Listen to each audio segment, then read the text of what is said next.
Thank you to our show sponsors, The Machinery Update, Corteva, Enlist E3, and ADAMA Canada. While other sources of innovation run dry and fail to understand your needs, ADAMA is here to deliver. And we're all in on you. Talk to your ADAMA sales rep today.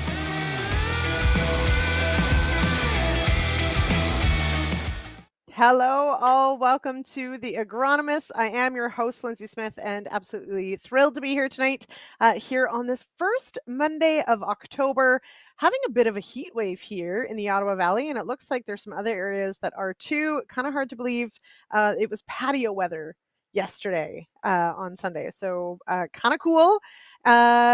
Kind of strange, but we'll take it. The leaves are changing and the weather is beautiful. And I know there's more than a few out there in Ontario who are very glad for this beautiful weather for harvest. And we are seeing if it's sort of like insult to injury, some of those very dry areas getting some fall rain, which is great in some ways, but not so great when you're trying to get what little harvest there is off the field. So let us know in the comments as you hop on here tonight where you're joining us from and what things are like where you are. Hello to Ray, of course, saying thanks for Agronomic Mondays. That's right, Ray. And it makes me think you probably need to be back on the show. It's been a while. Okay, just quickly as we get going here, a reminder that by checking out the Agronomists, head to realagriculture.com/agronomists to get those CEU credits. So for joining us on the program tonight, you can qualify for those if that's something you collect. So there you go. Kara is joining us here on the Real Agriculture feed saying anything above 5 degrees is patio weather. I disagree. Anyway, so there you go. We can fight that one out in Saskatoon in a couple weeks when we're together. Okay, tonight's topic, a really cool one, and one that we've certainly had a lot of questions about leading up to this. And tonight, that's right, we are going to drone on. We're going to talk about using UAVs, using drones to apply crop, seed, fertilizer, and perhaps where we head in the future with this. So let's bring in tonight's guests, some fantastic experts here to join me tonight. We've got Felix Weber with Ag Business and Crop Inc. and Reuben Stone at Cobden with Valley Bio. Felix, welcome here. Oh, you're muted, Felix. Remember? Thank you very there much. We go. There you go. Thanks for having us. Yeah, no worries. And Reuben, hello and welcome to the show. Hi, thanks, Lyndsey. All right, so really cool. I think this is probably the first time we've tackled this topic on the Agronomists here. So the two of you are both. I think it's your first time both on the show. So pretty exciting, and thank you for taking a chance on us. Live is a lot of fun, as you're about to find out. Okay, so to get started, and I do encourage everybody in the comments, if you've got those questions, get them in early. We've got lots to cover tonight. But to get going, Felix, tell me a bit about your business, what it is you do in agriculture, what kind of keeps you busy in a day. Well, background is farming. I grew up as a farmer and got into through consulting into the drones in 2011. And their interest for me at the beginning was to basically map the fields and make it easier on me for walking. Obviously, that didn't take totally on in agriculture because we got so much data, pretty well an overflow of data.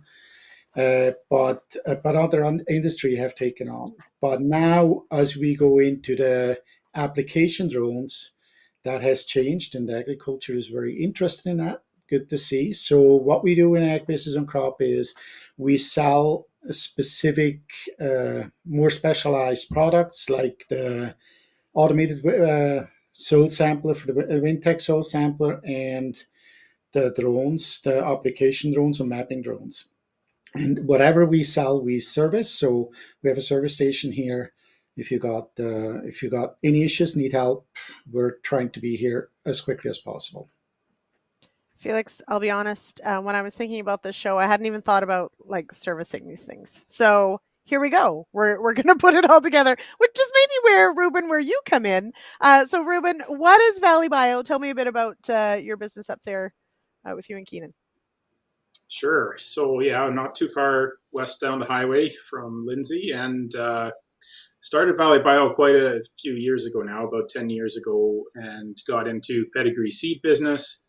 And so our farm production is targeted at pedigree seed, soybean, cereals, industrial hemp, some other specialties, and that we've built the most of the business around seed, do quite a bit of cover crop seed export into the States, started picking up quite a lot of cover crop techniques from our customers further south, the interest level in that. And that the cover crop business is being a big part of our growth curve. And that's a lot of interest, a lot of new space there to make sales, to explore new techniques, technologies, and that's led the way for our business. Started looking at the drones a few years ago. I grew up flying model airplanes. I actually figured I was headed into an aviation career path, not necessarily agriculture growing up as a kid. Grew up on a beef operation, but had no love for beef animals. So the irony now is we're starting to look for animals again. But this is a nice merging of those interests from my youth back into aviation space. So it's great that the technology's got to this level, because we started out using instant cameras on aircraft, snapping pictures as kids. So things have come a very long way in a very short time. And yeah, it's really, really interesting what these things can do now. So we got into the drone for the seed business.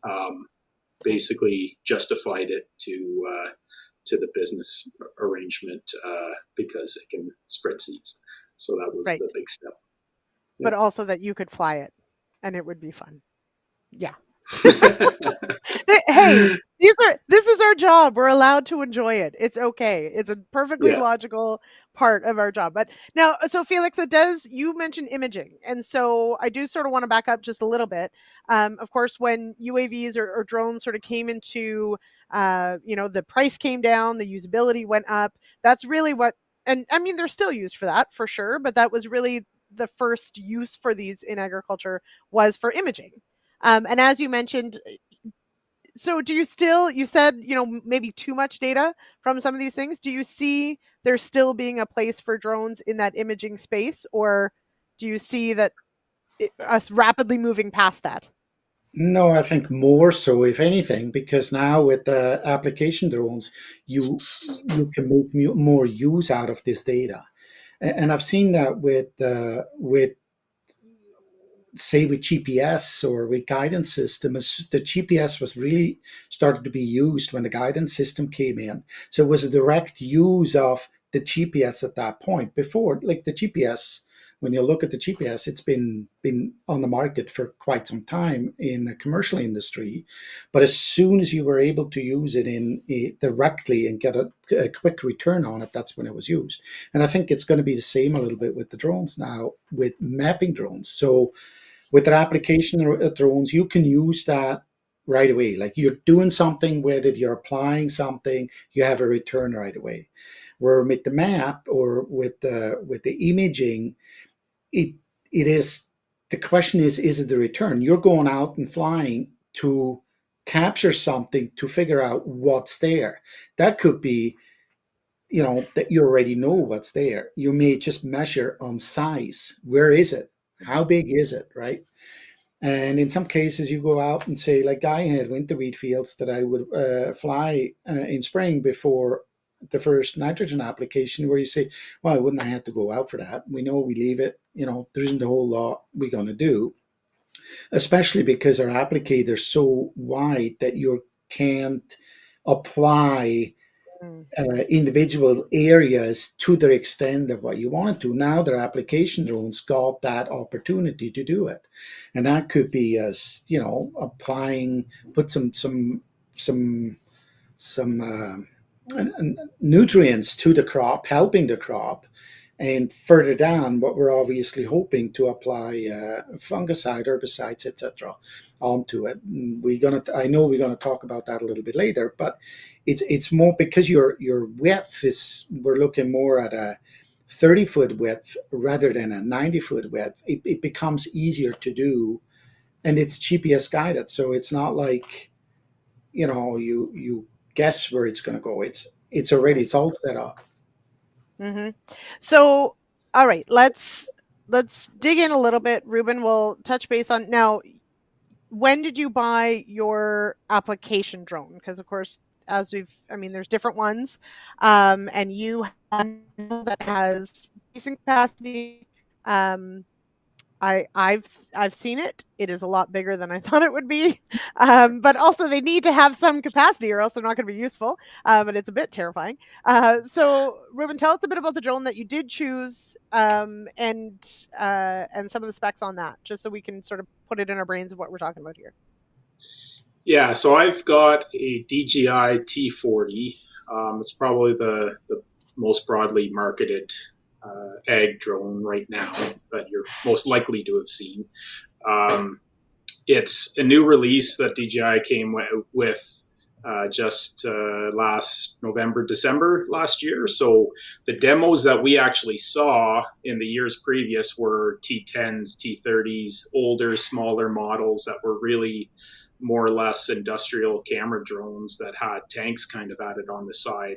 Whereas the T40, I think they really addressed the direct needs of agriculture and really built an ag drone from start to finish.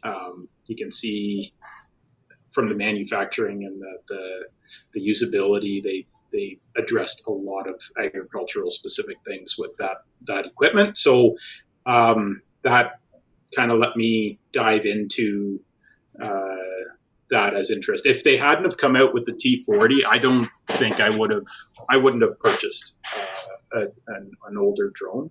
I don't think they were quite ready.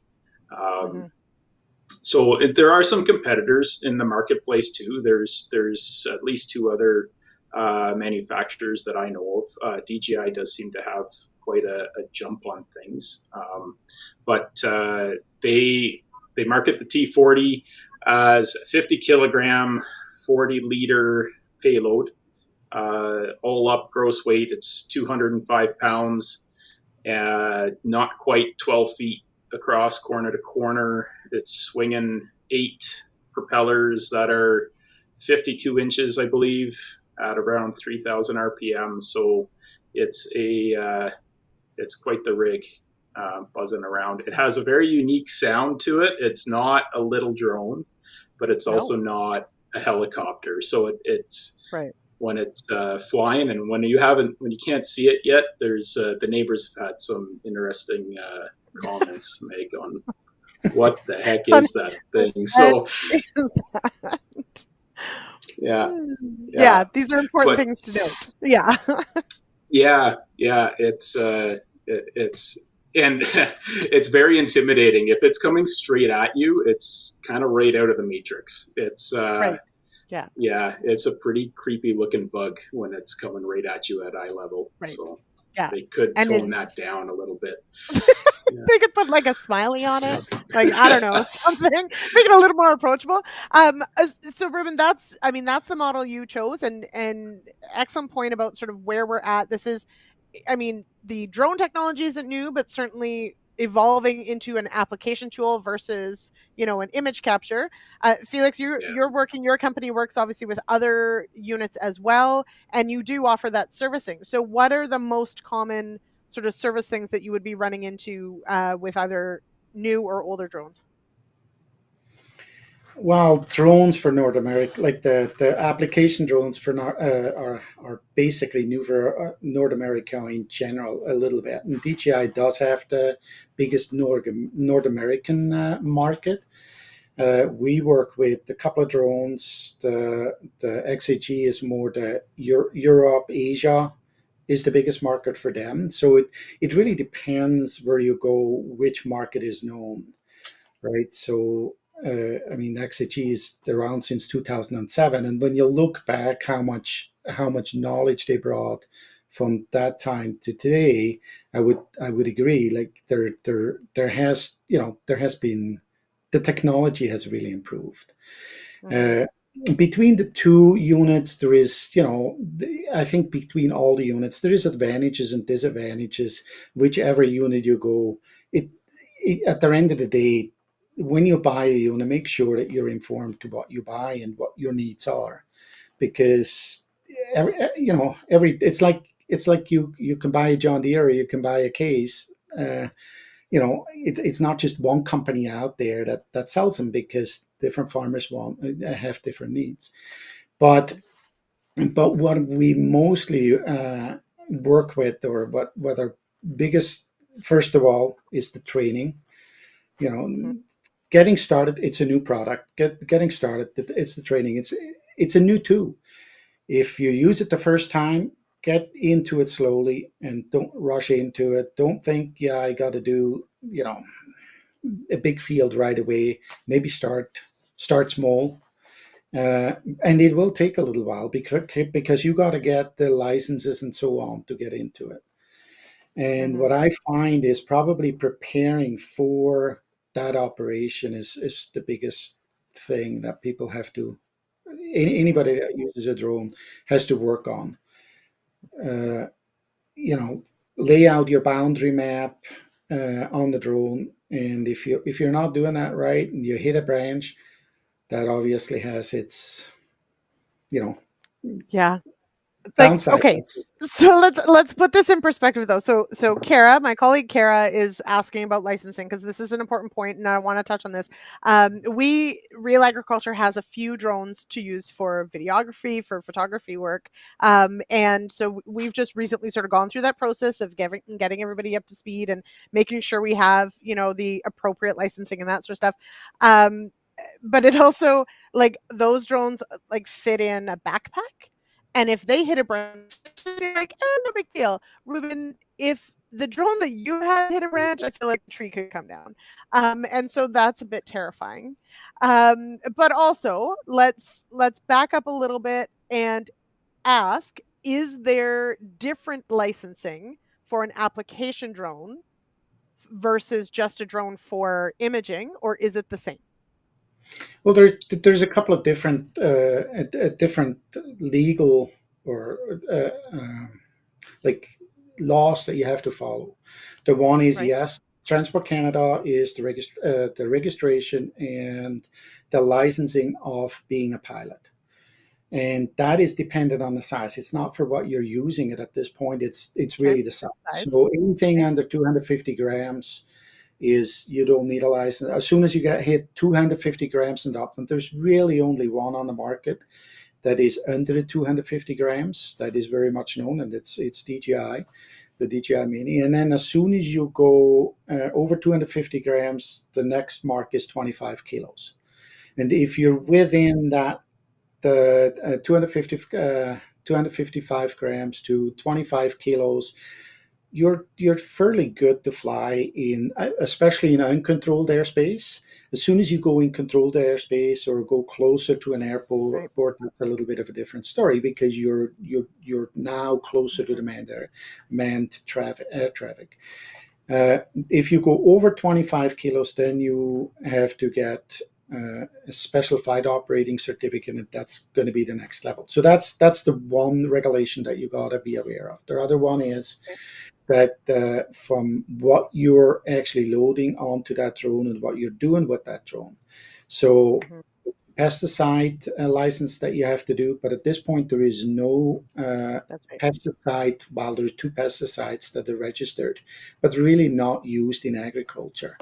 So a pesticide, fungicide, like the side family, right? So what today, what you're probably going to be using is what Reuben does: apply green covers and underseed crops. That's probably the most used that farmers buy the drone for. But again, it can be used for helping the crop along with some fertilizer, Mhm. fertility, etc. Or biological products are free on the market as well. Right. But as soon as you go over 25 kilo, that's just kind of the mark That's that it goes the into the next Okay. one. So, Ruben, what was that process like for you? And did it bring flashbacks to wanting to get a pilot's license? Oh no, the I was I was much more. I wasn't quite so jaded, I guess, on regulatory burdens when I was younger, and Right. I guess I had more time for dealing with those things. But get older, it's you kind of lose your your Patience? patience Yeah. for such things. So it is. it's quite a lift to. So the basic and advanced license certificates are not that big a deal, especially coming with some aviation background. Anybody that's got pilot certificates, whatever, a drone license is no big deal at all. But the SFOC piece, to go with an ag drone, it is a fairly big lift. Now there are consultants, there is some precedent. Not now, when I was starting into it, I kind of darn near was one of the first ones in Canada with a T40.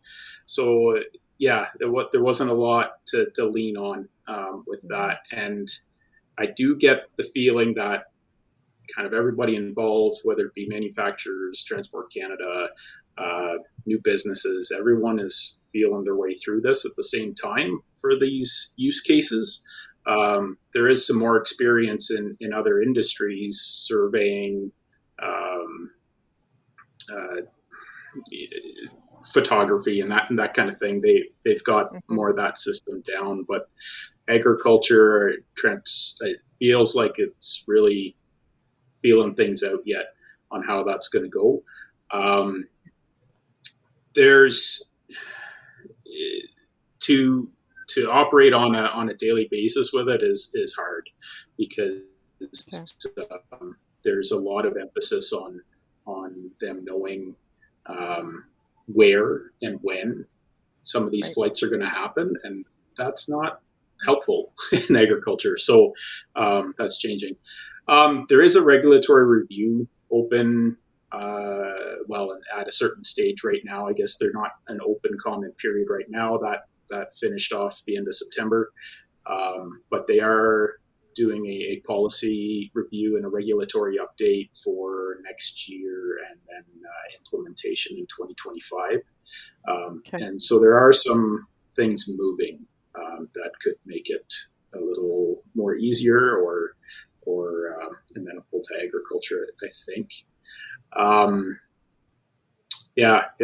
It's to work your way through on how you're going to operate safely and satisfy all the Transport Canada requirements, because it's a big drone. It's a daunting thing. Yeah. Mm-hmm. The bleeding edge, if you were. All right. We are very quickly going to just do a throw to one of our show sponsors for tonight, and then come back to this conversation in just a moment. Our sponsors for the Agronomists are ADAMA Canada, the Machinery Update, and Enlist E3 from Corteva. Looking for high yields and clean fields? Choose Enlist E3 soybeans. Part of the Enlist weed control system, Enlist E3 soybeans help you control tough weeds, providing herbicide choice and tank mix flexibility. Enlist E3 soybeans, the best in beans, period.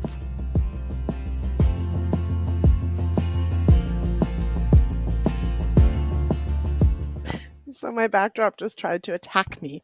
Revenge of the, I don't know, things. Anyway, all right. Hey, Warren's here. Hey, Warren. And finally wrapped up with Zuki beans. So that's exciting. And finishing wheat drilling tomorrow. I feel like it's on the calendar late. Look it's trying to kill me. I feel like on the calendar it's late, but for conditions it's not late. I hope this is, it's going to stay now.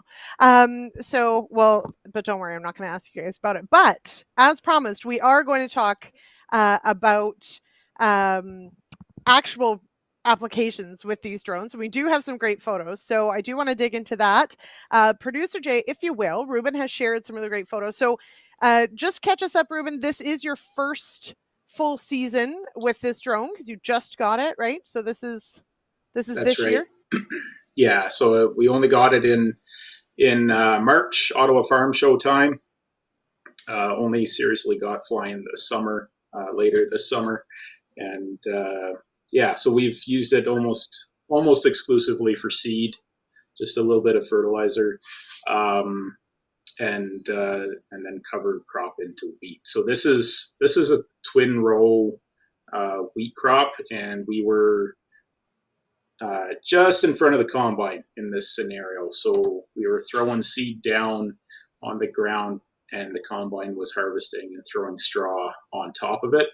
And this is only a 38 pound an acre rate of oats and peas, buckwheat, radish, and sunflower, I believe. So pretty low rate. That was more the request of the producer rather than, it's not a drone capability thing.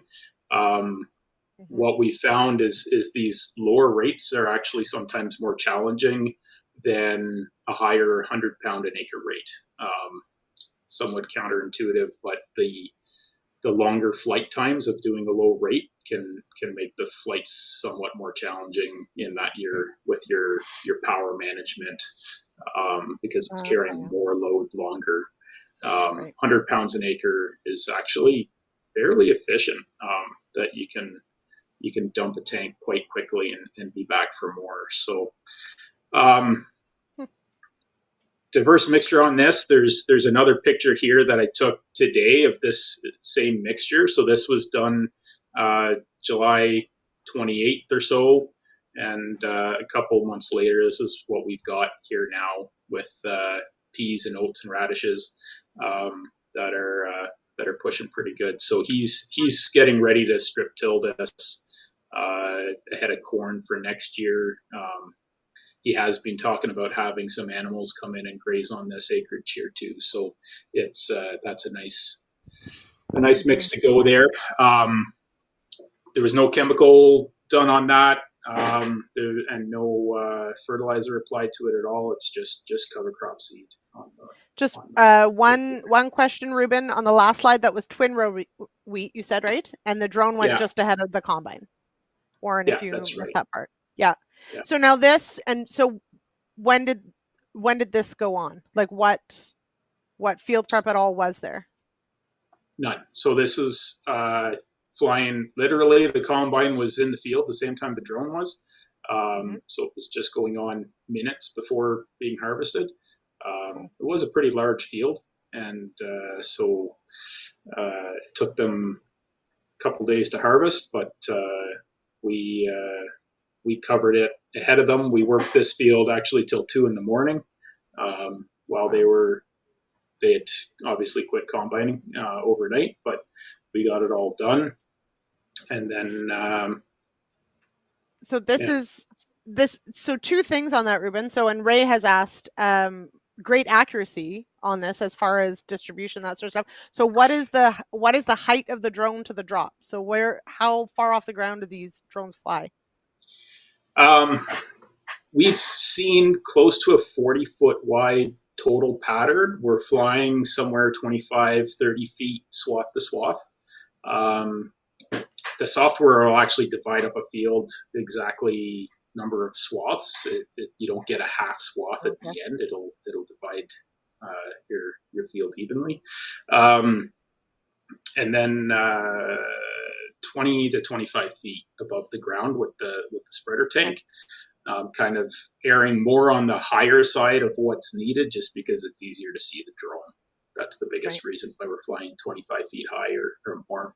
Seed's going to come down no matter what. Plus it's oats, maybe? I don't know. Yeah. We've done brome grass. It still came down. Gravity is one of those constants, right? Just quickly, there's and as I anticipated, pictures would bring a lot of questions in.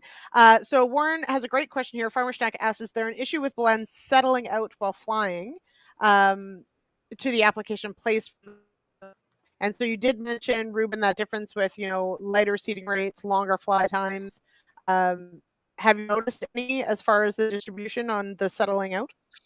No, they're like, we blend seeds professionally as well. So all the seed is getting very uniformly blended at the plant first before we bring it out to the field. So we're bringing out in 1-ton totes, and we're only hand feeding the drone right now. So it's a 50 kilo fill, and that's getting dumped in 2-3 minutes out of the tank, maybe as low as a minute to dump that. The tank is very good. The bottom of the seed tank has a 3-way shutter. The shutter's about not quite 6 inches diameter, I guess, and it automatically open and closes. And the only thing that we've had trouble with is the brome grass, somewhat not surprisingly there. So we cut that with about 30 pounds an acre of oats. So it's kind of like a 50-50 mix at that point of some really heavy, good quality oats and the grass seed, and that fixed the flowability problems with that. And that was treated. It was treated grass seed as well too, which is even worse for flowability. So that's I think the worst case scenario you'd ever get into there. So we'll see what that comes up looking like in the spring. But we've done everything from soybeans through it down to white clover. So Really? Everything goes through. Really, really high accuracy with the small seeds. So you do change the shutter into a smaller orifice plate. But I've got no doubt it could do 1 or 2 pounds an acre of a red clover, and be quite even across the whole acreage. So being quite impressed with the distribution of it. Yeah. Now, Felix, we have a question here about battery life. And so you're looking at a couple different models went through your company. I mean, battery life is always going to be a question. I'm going to guess we get our it depends as far as this one goes. But what does battery life sort of determined by?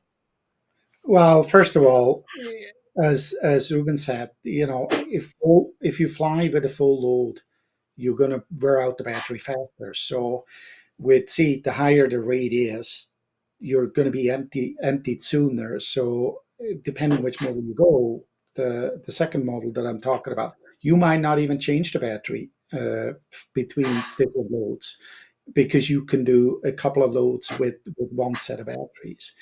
So to me, that's always kind of it's a question that is asked all the time, but the way I usually answer is, it's not really what the battery life is. Both of those drones that we're selling are more designed for what the weight it can carry.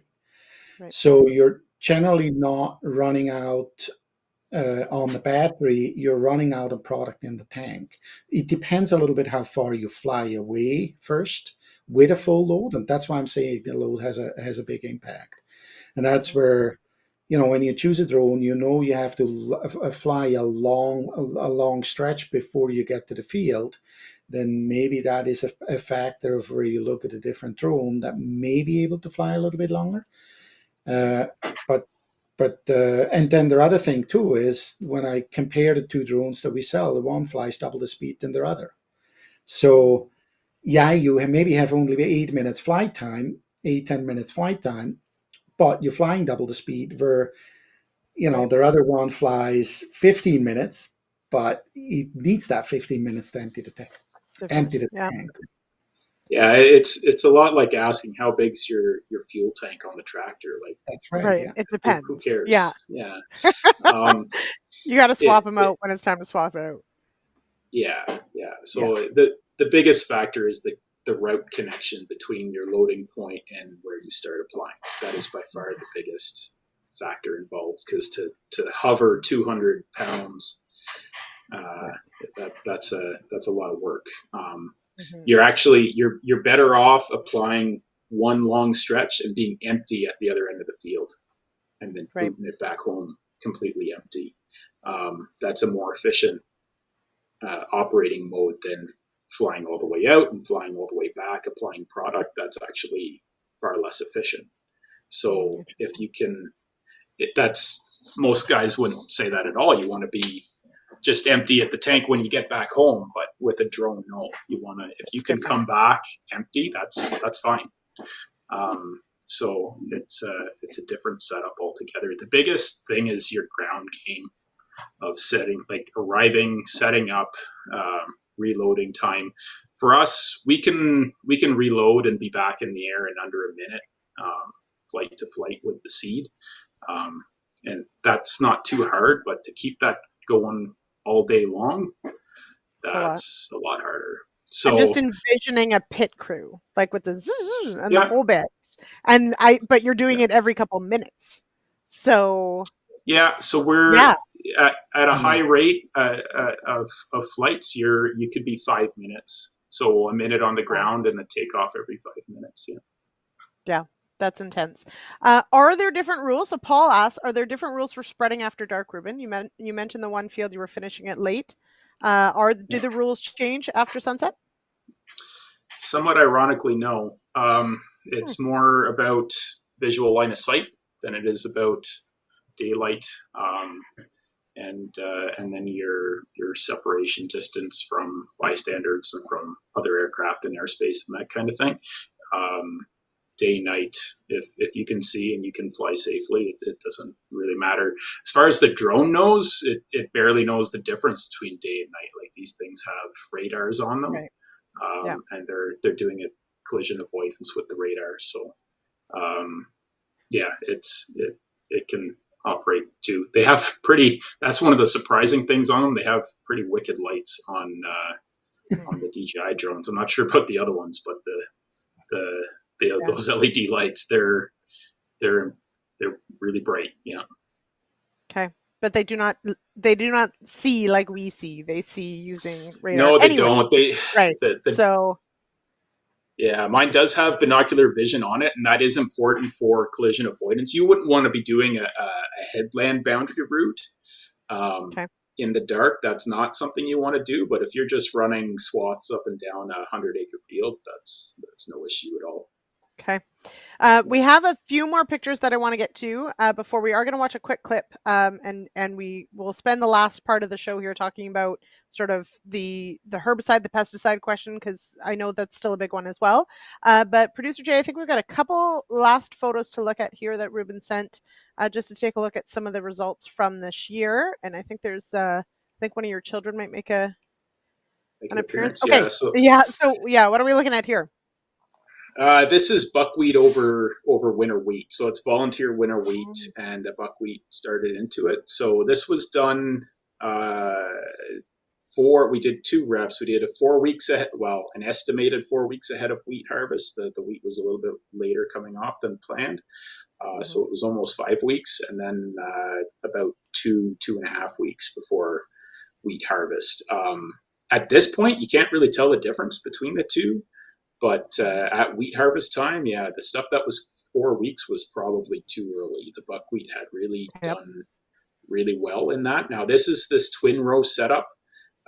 We did also do some winter wheat that was a solid seeded stand, and the buckwheat stayed down lower in that. And that field actually looks better now. Interesting.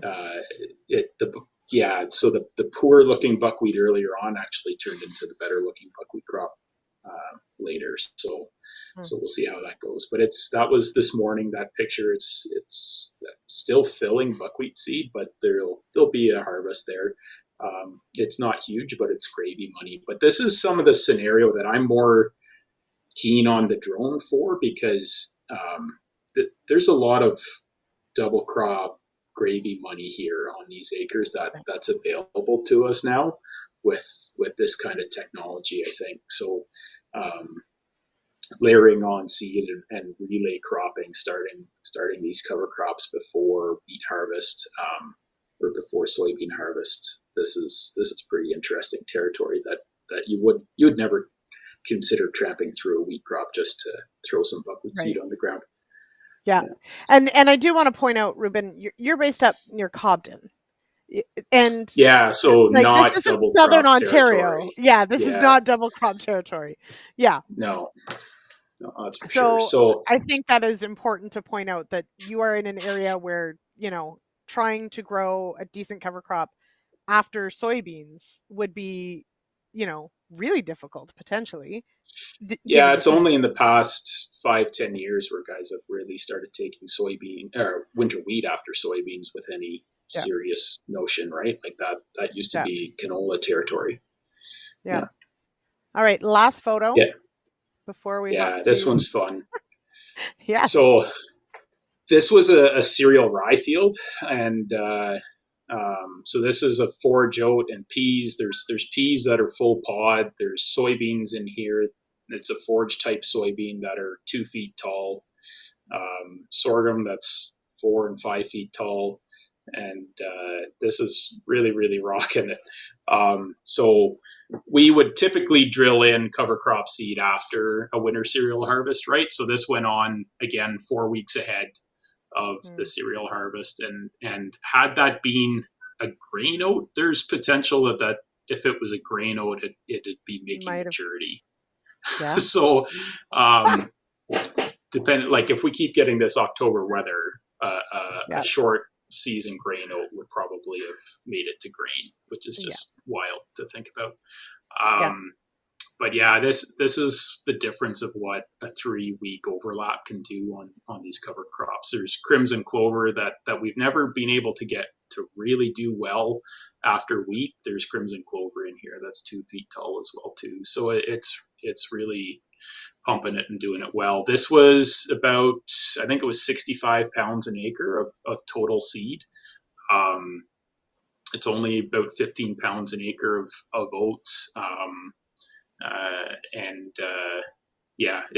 It's thick stuff. We're trying to figure out how to get some animals onto this before it gets too over mature. But that's probably one of the highlights of this year. Yeah, I was going to say, but that's a whole other show, which we are going to do, is when you've got a crop like this, what do you do with it? And what your options are, but we're rapidly running out of time. But that is definitely a question as to what you do with it, and that's where potentially, as you mentioned, Reuben, animals come back in to the picture.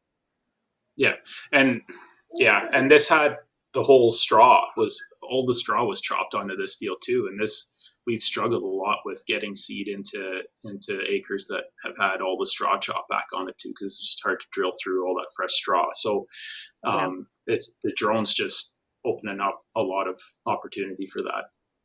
Yeah. All right, we're going to go to a clip that this is from just this past January at Manitoba Ag Days, where my colleague Calvin Hepner caught up to talk about where we're at with potentially herbicides, pesticides, these sorts of things being applied by drone. And I want to sort of wrap it up with sort of looking to what else we might be able to do with drones in the future.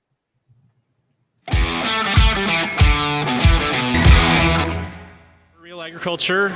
I'm Calvin Hepner at Manitoba Ag Days, and pleased to be joined now by Don Campbell of Roga Drone. And Don, obviously a drone hanging behind us here. Can you fill us in on what this drone is designed for and the application that you see for it? So this drone is designed specifically for broadacre applications, aerial applications of pesticides. It's a little bit different than some of the rotary drones that you see out there spraying now. It's a hybrid drone that has vertical takeoff and land. The way it operates in flight is when the drone's in the air, the back rotors will rotate 90 degrees and that'll give it the thrust. And then it flies basically like a manned aircraft with the wings carrying 70-80% of the load. Okay, so that would give it a different drift pattern or dispersion pattern than other designs of drones? Yeah, quite a bit different than the rotary drones. You don't get as much downwash. It's designed to eliminate some of the vortices that you see on some planes. Those vortices have an effect probably 15 to 20 feet off the ground. After that, you lose that downdraft off the wings. Where are we at? I guess the big question, where are we at in terms of being able to use a drone like this in Canada right now? In Canada, it's still the million-dollar question. We've worked with PMRA probably over the last 4 or 5 years. They're starting to see that this isn't going to go away. They've actually designated some people in PMRA to have a look at this issue. Last October, we had 2 approvals from PMRA on mosquito larvicides. I know there's a lot of research authorizations out there that are being looked at now. So hopefully, you can't give a timeline, but hopefully this year we're going to see some more approvals for pesticides. Is the onus on the registration, the companies that have registered the products, to apply for the change to the label to allow for drone application or UAV application, or is it on PMRA to actually follow through on allowing this? Where is it being held up right now? So the registrants or the chemical companies are the ones that would have to apply to get it approved on their labels. And that's kind of the process that's being gone through right now. Once they submit the data that PMRA recognizes, they grant the approval on the label for drones. How would this... Oh, I should also note, I guess, this is only for products that are regulated by PMRA. So biologicals, some fertilizer products, those could already be applied with a drone at this time? Yeah, that's correct. We are limited right now to biologicals, fertilizers, biostimulants.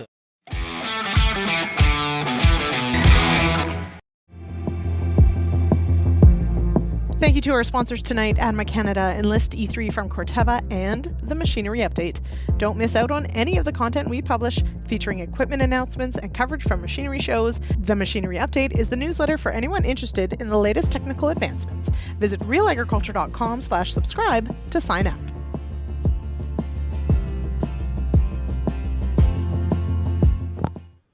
Okay, so as we mentioned, that was from January. We're now October. Felix, I'll start with you. Has anything changed? Do we just have the larvicides right now? That's correct, yes. We only have them, but I can also tell you that that's right. Yeah. I can also tell you that there's a lot of work done in the background. And I don't expect it before next fall or 2025 to come in effect. But also remember, when you buy a drone, you don't want to start with herbicides or so on first anyway. Get experience with it. It's not that much work, but it's like, you're going from a tractor to a truck, like from a total different vehicle. And everybody has to make that experience a little bit themselves. When you buy your first sprayer, you had to get to know how to spray and work with this equipment. And it's going to be the same with when you use a drone. The drone isn't for everybody. Like, some people may say, hey, I just hire somebody to do it. Or other people say, no, I want to have my own because of timing and I can do this and so on. So. But from a chemicals perspective, it will take its time. I know there is different approaches being done on it, how the registration should happen, with the hope that each chemical doesn't have to be registered on its own, that there is a trial that way. So we'll probably know a little bit more this winter what comes out of those trials. Okay. So, because we certainly have some labels that are some fungicides. I'm thinking of fungicides that can be applied by air, but of course that's not by drone. So it is technically different. And so, but as Kelvin said, and I think it's important, and we've had a couple questions in the comments about, whose role is it to have these approved? And realistically, a lot of it goes to the registrant, so the company that actually owns the active, that would have to submit the data to ask for this. So that is going to be one of the things. But we also, of course, have to have the regulatory framework to approve these things if we want to go that way. So it was really interesting to see just how different that drone looks to Reuben, like the one that you have. So really a stark difference there in and I think in my mind I sort of think like, oh, one drone's going to do it all, but realistically that's not necessarily the case. And I think we know that Ray and Jason are probably plane fanatics as they're trying to see what plane that drone looks like. So there you go. So there's that. So Janet asks, is DJI the only drone capable to do these aerial applications, or are there Canadian companies? So the DJI, is that correct, Reuben? Are we saying that right? Yep. Yeah. Yeah. Well, it's probably good. It's the biggest one on the market right now, but there's no Canadian manufacturer of a piece of equipment that I'm aware of. Yeah. Felix, you are more familiar with working some of the other models, but there's no Canadian company building these. There's no there, and even companies that make other drones, like from when you look at a lot of the parts are from China anyway, right? Or from countries. Yeah. like that. But no, there is definitely other drones. As I mentioned at the beginning, the XHG that we carry is the largest one in Europe and Asia. It really depends what you need. There's 4 or Right. 5 that I could tell you, different manufacturers that are sold in Canada. Okay. So now, obviously, tonight, I mean, we've focused more on the seed and fertilizer application. As mentioned in that clip, and Felix, you've mentioned that as well. I mean, we can use these for fertilizer for biologicals, which is maybe good practice if you're looking to one day use them for herbicides or pesticides, or those fungicides, whatever that might be, good practice. But there is another question here that sort of comes back to the identification part, and I think this is a really good one as well. And Reuben, I don't know if you have any experience with this, but where are you at with drone technology to do plant counts and say weed ID to help with scouting? So Felix, maybe I'll go to you with that one, seeing as you work with some of these and on different platforms. I know that we have some sprayers that are doing some remarkable things about, green on green spraying and those sorts of things. Do we have some advancements on drones to do some things like that as well? There's 2 companies that I'm working with right now that are working on that, trying to do it from the drone. Uh, but it's a lot of machine learning. I mean, Yep. even from recognizing that weed that looks this year a certain way is actually not being necessarily recognized the next year. So it needs not just different angles being taken from; it Right. also needs different years. Okay. But it's certainly something that they're working on. hmm I know that And we have. even We plant Go count, ahead. sorry, I quickly can I Yep. maybe want to add on to that. Depending how the size of, if you said plant count is possible, but it really depends on the size of the plant. Not like hmm if you want to do a plant count on wheat, that's not going to work. But Right. if you want to do a plant count on soybeans and corn, there is the technology out there that's starting to get quite accurate with that. hmm I know that we've certainly done on Relay. We've done some videos looking at counting tassels. So can can you use aerial imagery that counts tassels and that correlates to, of course, corn counts? That one seems to work. I also know that there's certainly, even on the university side, as you mentioned, Felix, the machine learning part. So much of what we consider instant is actually hours upon hours of work of teaching these machines what that picture actually is, right? So we want it to just see it and know what it is, but when you're doing that rolling over a field, it's actually far more complicated than that. That's right. But I mean, it's the Yeah. same with the computer. We use today the computer. It's like there is that has had to develop as well, right? It's the same thing with hmm this. Yeah. Now, Reuben, looking at just your first season under your belt, really, and some of these things we're still early October, and based on the forecast, I mean, we could be having the same conversation a month from now. So just a world of opportunity, though, opening up. What are you most excited about after this first season to try next year? Well, some of these integrations, right? So there is a mindset change that's starting to happen with, okay, well, how do we use these tools now? Because it opens up a different operating method potentially altogether. Mm-hmm. And hopefully we'll be doing more on the fertility side of things, more fertility work, looking at timely, more season-long foliar type applications. What can we do with plots next year around growing a better crop, more or less exclusively with the drone to feed the crop? I, there's a lot of neat stuff happening if we can tie that really responsive, timely application back with the data management of what's going on in the field, nutritionally and biologically. I think it opens up a lot of opportunities. So if we can integrate those two together, that should make for some neat responses in crop next year. So that's a lot more complicated than throwing some cover crop seed out. But I think that's where we'll see, some of the big use cases coming with the crop. DJI markets a lot of what they're doing on rice paddies in Asia with them. What if we can apply that here to corn or to wheat or beans? That'll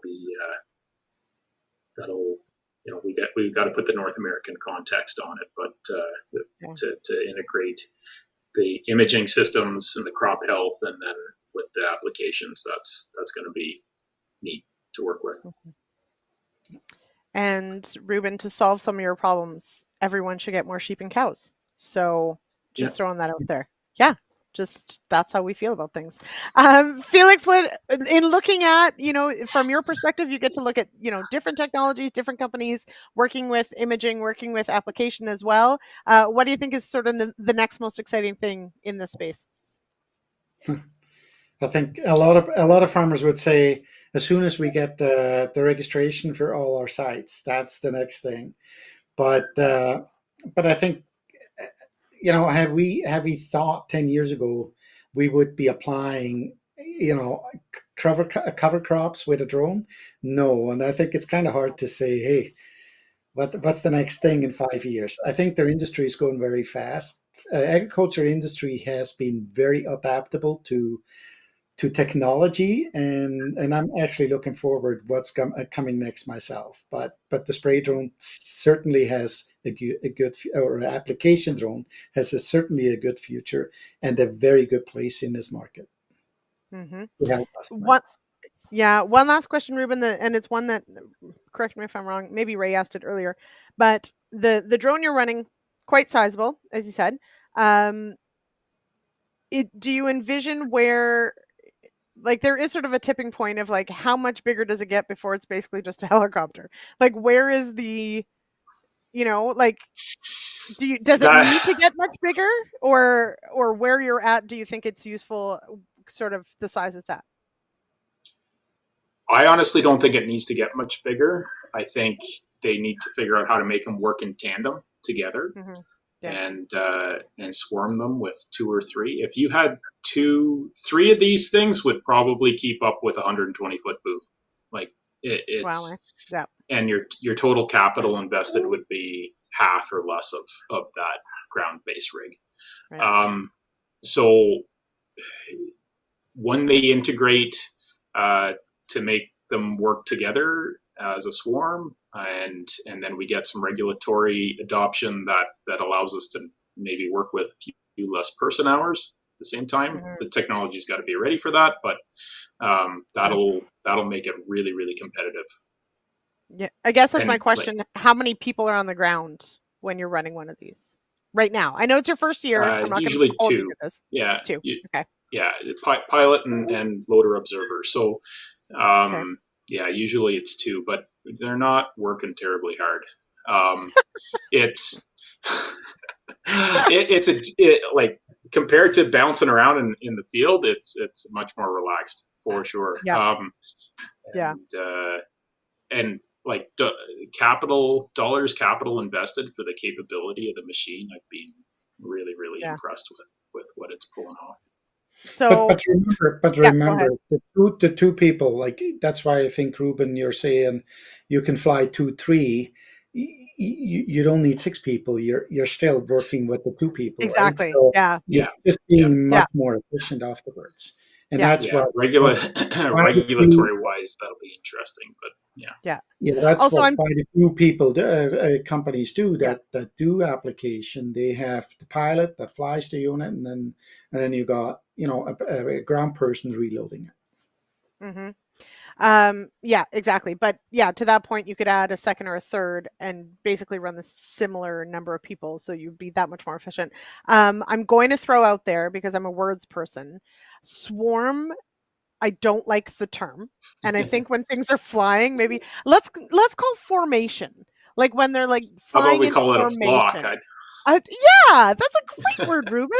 Anyway, I'm just going to throw that out there, but it does get the gears turning, and as Ray says, great way to think about it. Sort of think about it in those terms. And Jason points out you still need enough acres or dollars per acre to justify those people. Absolutely. So, I mean, not unlike when you're going to run a custom sprayer operation, you still have to crunch those numbers. And Janet points out certainly changing models, seeming to want to keep it under 25 kgs for easier licensing. That is definitely something I think. I mean, we've seen that in a lot of things because of how the rules are. You'll often see, certain models that stay within a certain range, but realistically, if we're going to the application route, you're going with the big dogs. Yeah, but look at the rules that they're trying to do up to 150 Yeah. kilos. What Transfer Okay. Canada is working on. So I think They're trying to work on that. Okay. That's what they're working on, beyond line of sight and up to 150 kilos. So I think that's going to change. Okay. Yeah. All right. Reuben, you agree? You figure that might be the next bar? Yeah, that they have proposed to move it to 150 kilos, so it'll become more what they'll require for man hours. Right now, they seem to be really restrictive on thou shalt have a visual observer, somebody that's just watching airspace, and the guy's not really doing a heck of a lot because we are in a really low risk environment, flying 20 feet off the ground. If we're gonna end up in a aircraft collision scenario with somebody that's 20 feet off the ground, things have gone sideways somewhere else. Right. It's probably not the drone that's the problem in that scenario. Probably not. Good chance that it's not. Okay, Jason, this is a good question here. Reuben, you've only got a year under your belt, but Felix, you did mention that you do service for these. What are the main things that you would fix or maintain on a drone? Is it rotors? Is it cameras? Is it batteries? What are you mostly fixing? Propellers. Yeah. It's the propellers. Yeah. Well, it does depend on their operator and so on, but it's probably like we have clients we haven't heard since we sold it to, and then you hear others on a regular basis. So that's why I'm saying get prepared. Don't actually depend on your avoidance system on the drone itself. Plan it out properly, and you're going to be flying much. Basically, you don't have the downtime. If you prepare properly at the beginning, you can reduce your downtime. I feel like you're being very diplomatic and saying people crash them. So there's it's not always the operator's fault either. You have to remember that, right? Yeah, exactly. Now, Jason, follow-up question to that. When it comes to, can you replace them? Like, can you have spare ones that you put a new propeller piece or an entire propeller back on, or is it they're not that swap out? You swap them. Yeah. I'm thinking like nozzles, right? If you have a bad nozzle, you change the nozzle out and away you go.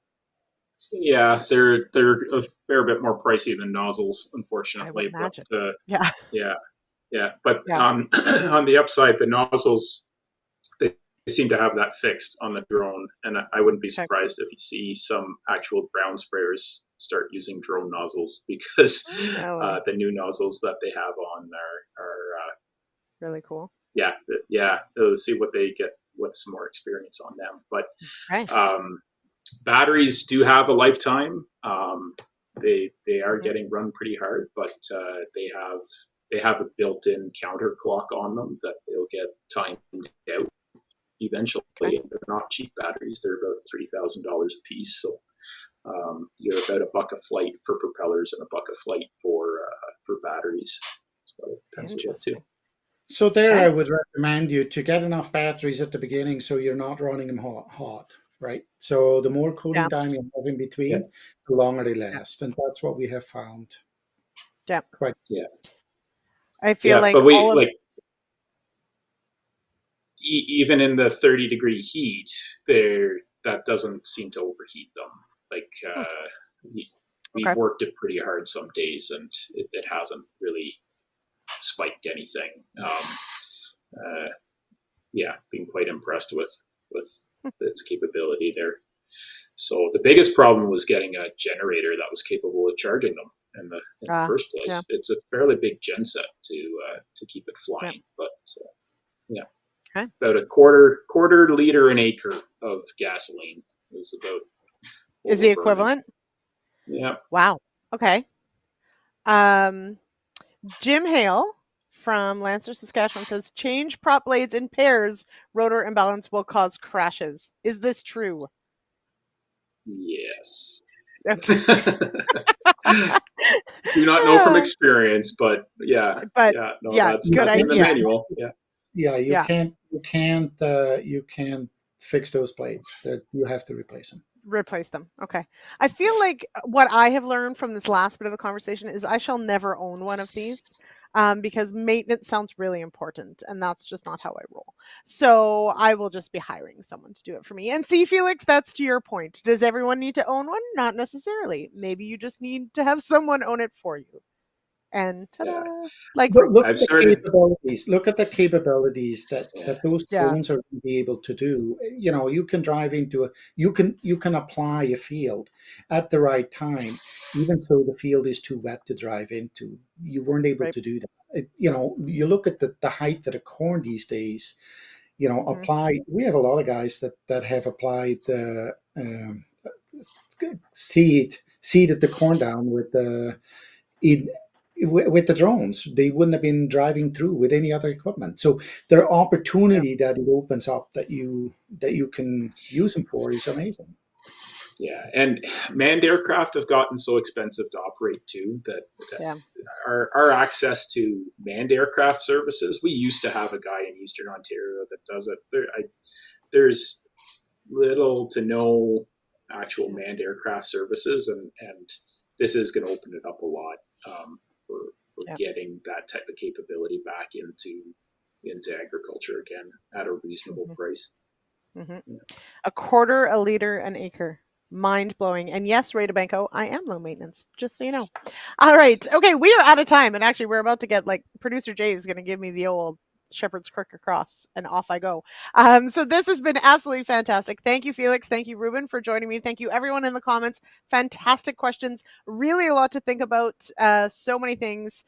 Really exciting to see some of this going down. And yeah, this has been absolutely fantastic. So thank you, Felix. Thank you, Reuben. Thank you very much. Thanks. All Great right. And of course, being thank here. you to our show sponsors, to ADAMA Canada, to the Real Ag Machinery Update, and to Enlist E3 soybeans.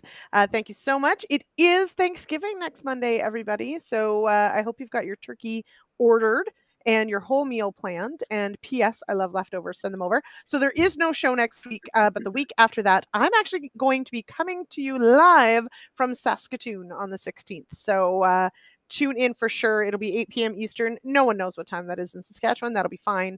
I'll see you right here. All right. We'll see you in 2 weeks. Cheers, everybody.